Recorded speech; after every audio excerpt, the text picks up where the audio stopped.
الصلاة خير من النوم۔ ابھی پاکستان سے خبر آئی، دو بھائی قبر سے مردہ نکالتے تھے اور اس کا گوشت کھاتے تھے۔ شاید کسی نے سنی ہو پڑھی ہو، ہاں یوٹیوب پہ آئی تھی۔ شاکر بھائی سے پوچھا، دو بھائی پکڑے گئے، جیل ہوئی، پھر آئے نکل کے، پھر یہ کام پوری بوڈی نکال لاتے تھے وہ تو گھر میں، اور بوڈی نکال کے لا کے گھر لا کے تھوڑا تھوڑا کر کے پکا پکا کے کھاتے تھے اس کو۔ بتائیے آپ، ابھی ایک کیس اور تھا اس سے پہلے کہ قبر میں کوئی عورت کو دفن کیا جاتا نا، تو وہ قبرستان میں جو قبر کی دیکھ ریکھ کرتا، قبر اوبر کھودتا، وہ یہ کرتا کہ اس عورت کو رات کو اس کی قبر کھول کے اس کے ساتھ زنا کرتا تھا۔ یہ بھی ہے، ہاں آج بھی اگر آپ چاہیں تو یوٹیوب پہ دیکھ سکتے ہیں۔ استغفر اللہ، وہ کرنے والا غیر مسلم نہیں، مسلمان تھا۔ اب ذرا غور کیجیے آپ، ہم کہاں پہنچ گئے یار، ہم کہاں پہنچ گئے، کتنے گر گئے یار۔ بڑا افسوس ہوتا، لوگوں تم سوچ رہے ہوگے کہ یار وہ فلاں جگہ وہ ہوا وہ ہوا وہ ہوا، اس نے کیا، کہیں نہ کہیں ہم بھی کسی نہ کسی کام میں ملوث، ہم بھی بہت گر گئے۔ ابھی یار میرے صبح کل میں نے دیکھا یار موبائل پہ خبر آئی، ایک امام کا، مسجد کے امام کا مسجد میں ٹھٹرنے کی وجہ سے، سردی کی وجہ سے انتقال ہو گیا۔ اس کے نمازیوں نے، اس بستی والوں نے اس غریب امام کو ایسی رضائی نہ دی کہ وہ رات کی سردی کاٹ لیتا، ٹھٹر کے اس کا انتقال ہوا سردی میں۔ یار ہم کتنے گیا گزرے ہو گئے یار۔ اماموں کا خیال ہم نہیں کریں گے تو مجھے بتاؤ مسلمانوں کون کرے گا یار؟ لوگ اپنے کتے کا خیال کرتے ہیں یار، اپنے جانوروں کا خیال کرتے ہیں، جن کے گھروں میں بھینسیں پلتی ہیں، جن کے گھروں میں بیل گائے پلتے ہیں، سردی کا موسم آتا ہے نا تو وہ جھولے بنا لیتے ہیں اور اپنے جانوروں کے اوپر ڈالتے ہیں۔ سردی کے موسم میں ان کے یار دروازے بند کر دیے جاتے ہیں۔ یار وہ امام جو تمہارے سر کا تاج ہے، 24 گھنٹے تمہاری ڈیوٹی دے رہا ہے، جو تمہیں نمازیں پڑھا رہا ہے، اتنا خیال نہیں کہ سردی کا موسم آیا اس امام کا بستر کیسا ہے، اس امام کی رضائی کیسی ہے، کہ ہمیں اتنا خیال نہیں۔ میدان محشر میں رب کو منہ کیا دکھائیں گے، اور لوگوں کان کھول کے سنو، حق والے کا حق ادا کرے۔ یار کتنے گیا گزرے ہو گئے کہ امام سردی کی وجہ سے مر جاتا ہے اور قوم اپنے شوقوں میں ہزاروں روپیہ جو ہے حرام کاریوں میں لٹا دیتی ہے۔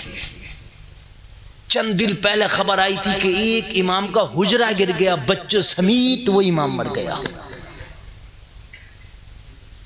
کئی بچے مرے یار۔ مسجد میں ہم لاکھوں لاکھوں روپیہ لگا لیتے ہیں، سنگ مرمر لگا لیتے ہیں، لوگوں مسجد کا اتنا خیال ہے، لیکن مسجد میں جو نماز پڑھا رہا اس امام کا ہمیں ذرہ برابر خیال نہیں۔ بارش ہوتی ہے، حجرہ گرتا ہے، امام بچوں کے ساتھ مر جاتا۔ یار کتنے افسوس کی بات ہے،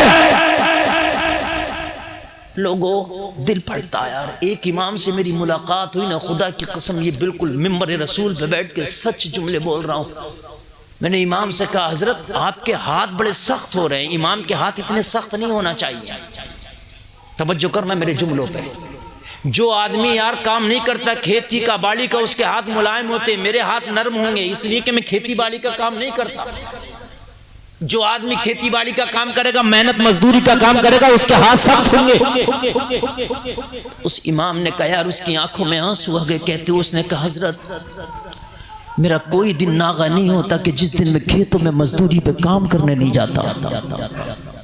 میں نے کہا کس لیے؟ کہنے لگا حضرت میری 2500 تنخواہ ہے، میں کثیر العیال ہوں، میری ماں بھی ہے، میرے باپ بھی، میری بیوی بھی، میرے بچے بھی، خالی والدین کی 2500 میں دبا نہیں کر پاتا۔ میں جن لوگوں کو میں نماز پڑھاتا ہوں انہی کے کھیتوں میں مزدوری پہ کام بھی کرنے جاتا ہوں۔ جو لوگ میرے پیچھے نماز پڑھتے ہیں، جب مزدوروں کو لے کے جاتے ہیں تو ایک مجھے بھی لے کے جاتے ہیں کہ چلو امام صاحب کو بھی لے کے چلو۔ اور یار افسوس جب ستم والا ہے ستم جب، افسوس مجھے جب ہوا امام نے جب یہ بات کہی مجھ سے کہ حضرت اور مزدوروں کو 350 دیتے ہیں، مجھے میرے گاؤں والے بستی والے 300 دیتے ہیں۔ میں نے کہا 50 روپے آپ کو کیوں کم دیتے ہیں؟ کہا حضرت میں بیچ میں ظہر کی نماز جو پڑھانے آتا ہوں اس کا کم کرتے ہیں۔ ہائے ہائے ہائے ہائے یار کتنے ظالم ہو گئے، خدا کی قسم یار کتنے ظالم ہو گئے، اس لیے واقعی پریشان ہے۔ پھر ہم کہتے ہیں یا اللہ برکت دے، یا اللہ ہمارے گھروں میں برکتیں نہیں ہوتی۔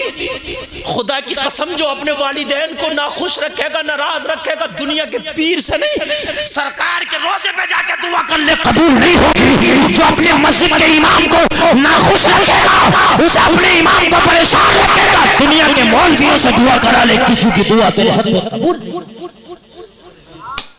کان کھول کے سن لے، پیروں سے دعا کرا رہے ہیں، اجمیر جا رہے ہیں دعا کرنے، عمرہ کرنے جا رہے ہیں، عمرہ کرنے والے نے فرمایا مجھ محمد کی دعا جیسے میری امت کے حق میں قبول ہوتی ہے، ویسے ہی ماں کی دعا اس کی اولاد کے حق میں قبول ہوتی ہے۔ نبی کے روزے پہ بعد میں جاؤ، پہلے گھر میں بیٹھی پوری ماں کو راضی کر لے۔